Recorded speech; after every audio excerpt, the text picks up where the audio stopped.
Okay. Hello, everyone. This is the Greater Good podcast here. My sponsor, San Diego Harbor Police Foundation. Thank you very much. This show is not really about anything other than people who I consider to be significant in our community who give back in meaningful ways, not necessarily just writing a check for good causes. I mean, that's important, of course, but more important are the people that actually engage, the people that actually get out into our community and do things that are productive, create efficiencies. And today I've got one of my good buddies he's all of those things and then some. And so I'm really happy to have with me today Supervisor Jim Desmond. Hi, Jim. How are you? Jeff, I'm doing well. Hope you're doing well as well. I'm doing well. Hey, I saw you out on, you were Grand Marshal, and where were you? In Ramona, Poway, and you were all over the place on the 4th. Valley Center on July 3rd, and then their parade, and then Rancho Santa Fe on the 4th of July. So it was a parade weekend for politicians, and so I was. Yeah, you and Kerri looked really good in the red, white, and blue. Cheryl and I were watching, and we said, we need to get some of those suits, the red and the white and the blue suits. Oh, yeah. And, that all we need now is a cool old classic car, and then we'll tool around and we'll sit up on the back and but maybe you could be our chauffeur. Would you drive for us? Sure. I'd love to. I could do that. Yeah, you could. I prefer, a convertible Rolls Royce to drive or something like that would be very nice, Jeff. A nice Bentley, maybe. Yeah, maybe I like Bentley. Bentleys are pretty nice. Yeah. I can't afford those, but they're fun to look at. That's for sure. So, Jim, thanks so much for being on the show today. I know you're a busy guy. You're a supervisor here in San Diego County, which is an extremely challenging job, given all that you've been through here in the last couple of years. I mean, you jumped into this office and then boom, the pandemic hit. I mean, how are you doing? Well, things are better now. I wish somebody would have warned me before I volunteered for this job that there was going to be a pandemic, but that wasn't the case. And I think that we're getting through it, which is good. And I think looking back, there's some lessons to be learned.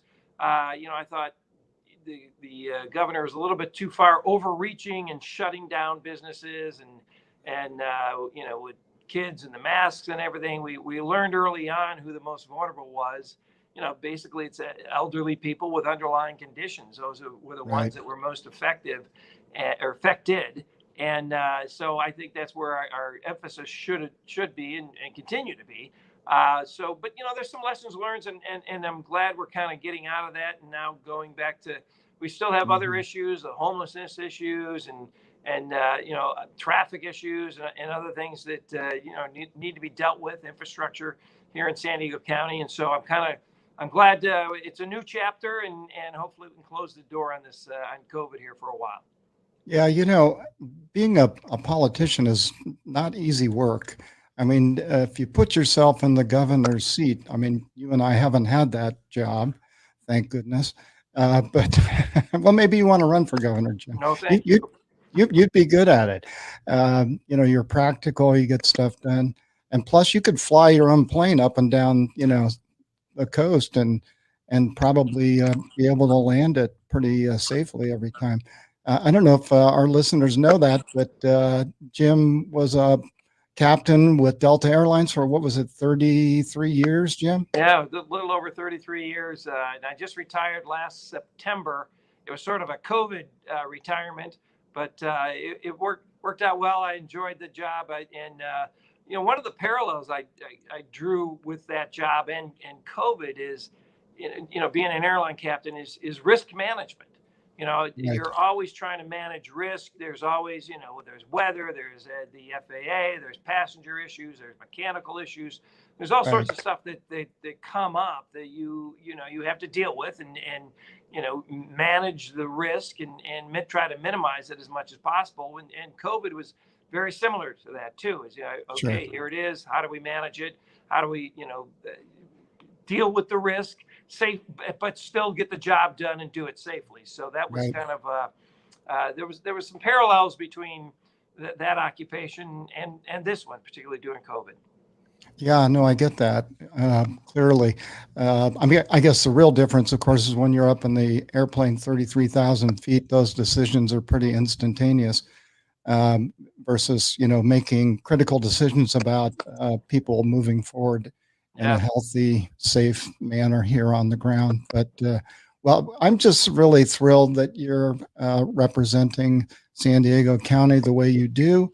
I know you have a wonderful family. I know your wife. I've met your daughter.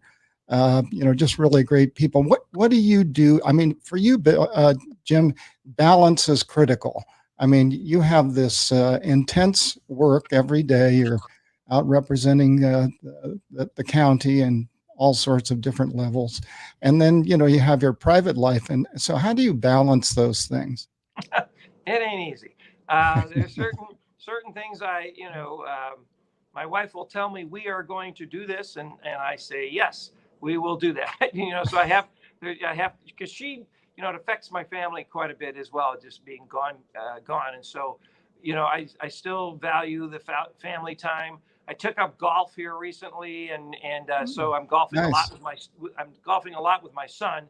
I'm not very good at it, but I enjoy the time, the couple hours that it takes in spending that with my son. And I still get the opportunity to fly a little airplane around every once in a while out of Carlsbad Airport, and I've gone to Sedona and Santa Barbara and Big Bear, Catalina. So I Right. still get kind of my flying fix in here. But no, it's this is a 60-hour a week job. I mean, there's always something Mhm. going on the weekends, even, and this the county doesn't shut down at 5 o'clock, and there's always things No, happening, and there's no. there's fires and disasters and glitches and everything. And the county is huge. It's like over 60 departments now in the county, and we handle a lot of Mhm. different things.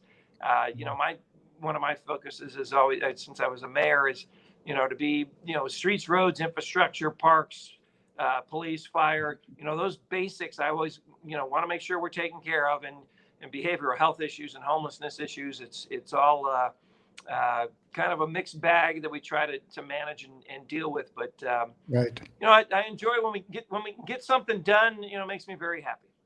Yeah.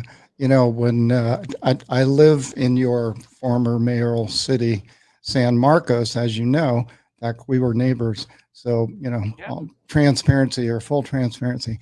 This is not the first time I've seen Jim Desmond. So, but, it's always ironic to me whenever I come into the jurisdiction of San Marcos versus where I've come from, the roads are always so much nicer in our city, and the parks are immaculate, and they're just a sense of order.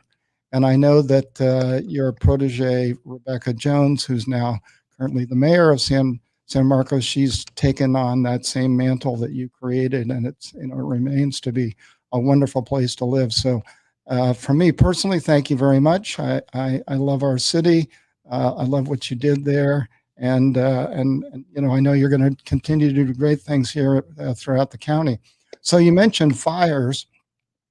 As you know, I work the wildfires myself. We with the San Diego Humane Society. I'm part of their emergency response team and also part of their technical rescue squad. So we get behind the fire lines, and with unfortunately quite a lot of regularity, as it were, throughout the county. But I've noticed in particular that the county is much more prepared now for wildfires than it has been in years past. And I think most of that has to do with, staffing.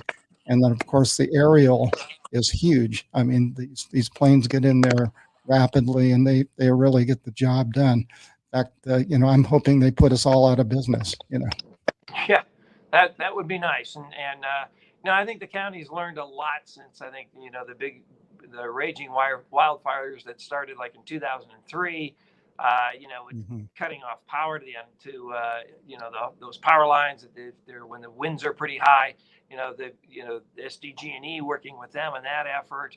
And we got the coordination now between there was many different fire districts in the unincorporated areas, and now there's fewer, but we're all working together. It's all a coordinated effort where you're, a couple of decades ago it was kind of disparate, and so now, the training's the same, the radios are the same, and we do have more firefighting equipment, including aerial equipment. We will position helicopters that, the kinds that drop water in different areas of North County and East County whenever the conditions come up for the fire threat. And just coming up next week, one of the matters I put forward is making sure we have enough clearing on our major roads and arterials that are, we know are critical for fires, especially if the Santa Ana winds are blowing, of where, the canyons and roads that are susceptible for evacuation, that we're going to be clearing, either side of those roads as much as we legally can, so that, the fires, if they are raging, at least there's less fuel along the roads where we're trying to, get firefighters in and equipment in and get people out. So this is constantly evolving. We're learning, and I appreciate the fact that you're noticing that we're a lot more coordinated effort, and prevention is key, and keeping the like I mentioned, the electric lines and vegetation cleared, not only from the roads, but heavily encouraging that for housing or houses, that they have the clearing for them for their own safety as well. So I'm glad you're noticing that. Yeah, I mean, of course, your partners with SDG&E is huge. They've really stepped up in a big way, both financially with equipment, their weather watches, their cameras throughout the county. From my perspective as a first responder, those are tools that are just invaluable and life-saving for us. So thanks for what you're doing there. So what's getting you up in the morning these days? What's fun stuff that you're working on? Well, like I said, streets, roads, and infrastructure. I just had a briefing this morning on making sure that we keep, in the unincorporated areas, which Valley Center, Fallbrook, Ramona, Alpine, all those areas. There's about 2,000 miles of roads out there, and we're trying to get them up to a level similar to San Marcos' standards. We had set a level that we wanted to maintain in San Marcos, and at the county we also have a level, the same level, but it's just we're a little bit behind as of yet. We haven't got up there to the next stage. But homelessness is still an issue that we're dealing with. That's been a big issue, and behavioral health and mental health, and making sure that we've got the resources for that. Where I was able to get dollars in San Diego County when I first got elected. Unfortunately, Tri-City Hospital had to shut down or suspend their behavioral health beds and crisis stabilization centers. And so we were able to get monies for them to rebuild. We've also opened up some crisis centers in Oceanside and Vistas coming soon. Another one for domestic violence victims in San Marcos. So we've done a good job. My staff and I have done a good job as far as getting the resources to North County to deal with some of these behavioral health and mental health and homeless issues, not just for the people on the streets, but also for families as well. I used to get phone calls, and still do sometimes, from family members that say, I don't know what to do with my son, or some sort of a relative, because going to the ER, that's, if you're bleeding really badly, that's, the ER is the place to go. But if mental health issues, we really didn't have those resources. And so we're getting those in North County. And it's one of the things that we're dealing with. And there's always the ongoing stuff with agriculture and beaches and just overall county health is a big concern for here lately. And we still haven't gotten out of the COVID woods yet. And so we're still trying to make sure that we, hopefully beat this and move on from it. Yeah, well, it just takes focus and priorities. It's like your roads and systems priorities. If it's number 7 on the list, then that's what it's going to look like. So, that's called leadership, which you've got an abundance of. So, as you know, my foundation, the Harbor Police Foundation, San Diego Harbor Police Foundation, we have a number of missions here in San Diego, one of which is human trafficking awareness. And so we've been filming. We're in the very, very last stages of being ready to launch that awareness program, and it'll be available throughout the county at no cost. Hotels, restaurants, airport, convention centers, the cruise ship terminals, throughout the county. And we're collaborating directly with Summer Steffen from the district attorney's office. In fact, we're filming her today. She and Chief Stainbrook, they'll be the last two people that we film, and then we just go to post-production, and we'll be launching here very quickly. So, including your district, because people don't really understand that human trafficking is kind of an invisible crime, and it's really pervasive throughout the nation. San Diego is now the 8th largest human trafficking place in America, and it's almost a $1 billion industry, second only to drugs. The difference with trafficking for humans, especially sex trafficking, is that if I'm a drug dealer, I sell you the drugs and they're gone. But if I'm a trafficker, I'm going to resell that product, that woman, mostly women, up to 30, 40 times a day. So that's a renewable resource, which is why it's just exploding nationally, well, worldwide. But here in San Diego County, it's a big, big push for us. And I know that you and I have talked about it. And when we're ready to launch, we'll be sure to connect with your office and make sure we can get some joint communiques, some joint, what happened there? Yeah, so we get the word out to the public. Well, I appreciate that, and you're right. This is a huge problem, particularly with how many people we have coming across the border these days. A lot of these poor girls are now in debt to somebody for something, and it's tragic that it's been happening. It's not a good sight, not a good thing for San Diego County to kind of be in the top 10, which is embarrassing almost. But I'm glad Summer Steffen, she's always been on the forefront of the charge, and I appreciate the fact that the Harbor Police Foundation is picking up the efforts with the filming and everything and paying for that.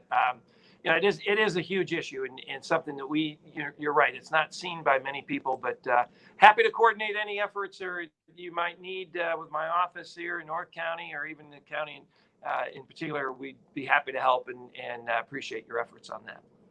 Yeah, well, your voice is important, and it's a voice of reason, and people tend to want to listen to people that are reasonable, and so we'll be sure to reach out and make that happen. So what else is going on in your life that makes you smile? Well, let's see. Well, we just bought a new house. So we got, unfortunately, in a high market. So I don't know if that's making you smile or not, but looks like we'll be kind of settling down here. I had my Medicare birthday just recently, so we hit 65. So we're kind of trying to downsize a bit, and so that's good. And family is always very important, and so I make sure I spend time with family and have some leisure time, and so that's always fun, and so I just try to everything has to be done in a balance, and that's what I'm trying to achieve with not only my the professional life, but also my personal life as well. So I appreciate you asking. You're welcome. Of course. Balance is probably one of the more important words that gets thrown about. A lot of people worry about balance in their lives, but they don't do much about it. And then the next thing you know, you become ineffective or sick, from tension or nerves or whatever. But it's a critical thing. And I notice when I'm walking around that people are smiling a lot more. Of course, you can see their face. That helps. But I haven't been able to do that for a while. But I think there's just a tendency for people to kind of take a deep breath now and understand that maybe we're over the hump. Like you said, we're not over with this pandemic thing, but we're certainly heading in the right direction. And the more people, work towards achieving that, then the sooner we can get back to normal. So so you just bought a house, and, congratulations. And like you said, you bought it in an up market. I mean, what's your overall sense of where the economy in San Diego is going? Well, the economy is doing pretty well. It's just, I'm kind of fearful of the fact that housing is a huge issue, and what it costs. I mean, I'm fortunate enough that I had a career already and retired from, and so I had some money, and we were able to purchase a house. But this next generation, doesn't have that same opportunity, I don't think. And I mean, the median price of a house now is probably around high sixes or low sevens right now in San Diego County. So, that's a big issue. 850,000. What is it? 850 is the mean Yeah. price.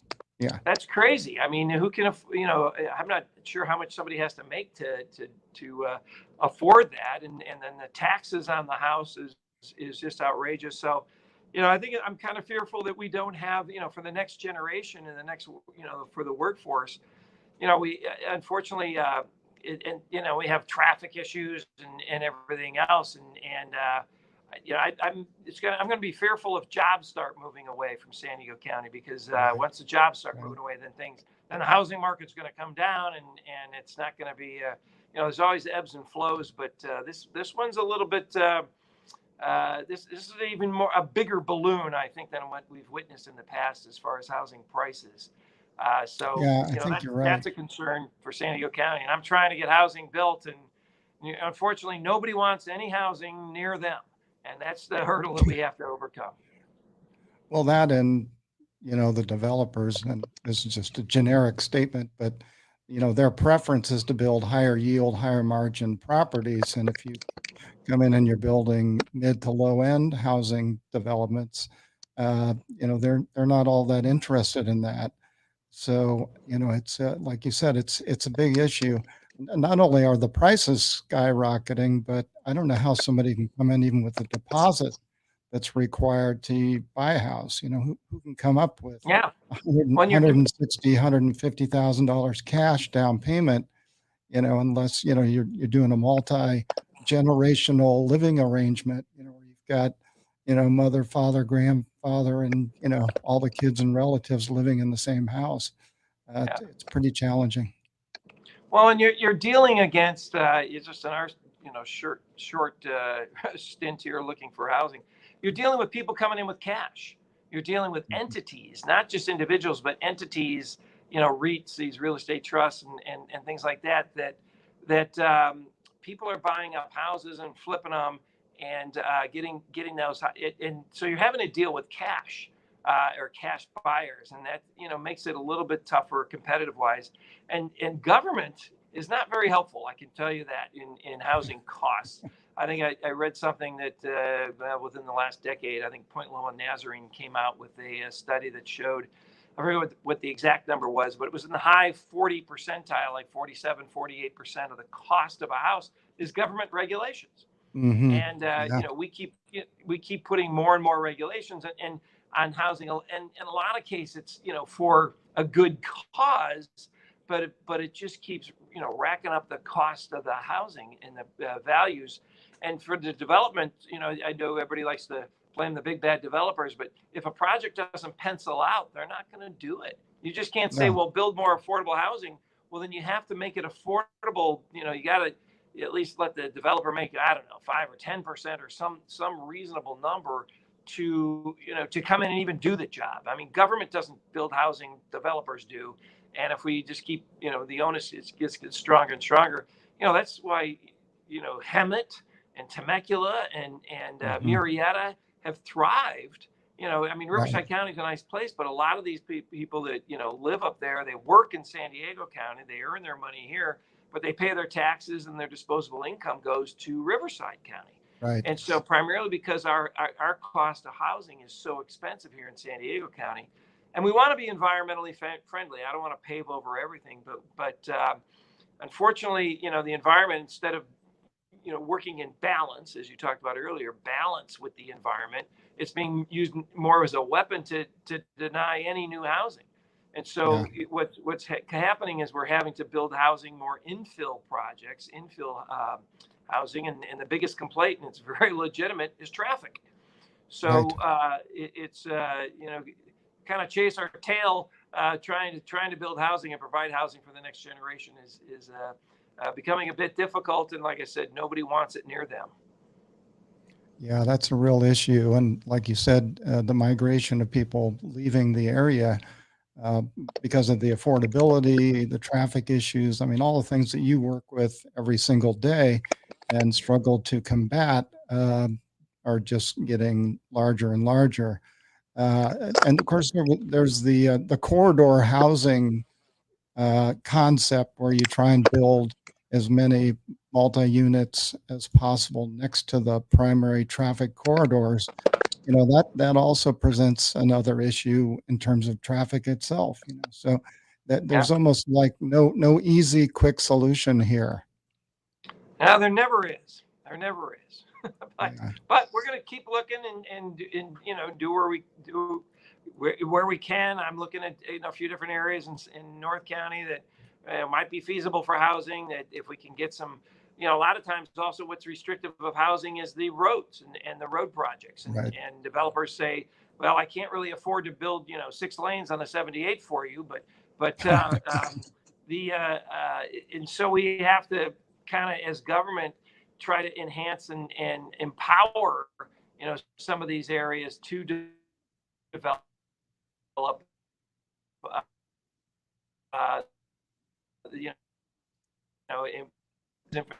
infrastructure improvements ahead of time, or have the environmental work done ahead of time would be help to move along some of these maybe more affordable type housing.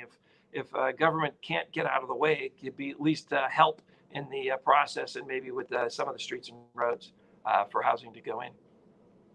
Well, your voice of reason is welcome to my ears. And hopefully you just keep doing the best you can. You've always got my support, and people that are listening to this show should try and reach out and pay attention to what Supervisor Desmond's doing in our great county here. Yes, we have some problems. I mean, everyone has problems, but if you look them in the eye and you actually come up with a plan and implement the plan, things actually can get done.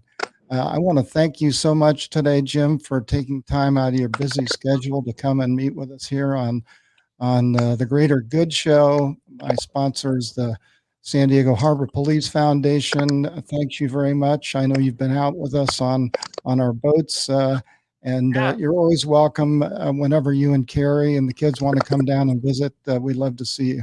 So thanks again for spending some time with us here today. Well, thanks a lot, Jeff. And anytime anybody can contact my office, even if they're not in my district, contact my office. We actually answer the phones, and I'd be happy to help with, if we can't help you, we'll get you set in the right direction to hopefully get whatever issue you've got resolved. So thanks a lot, Jeff. Appreciate it. You're welcome. Thanks, my friend. See you soon. Take care.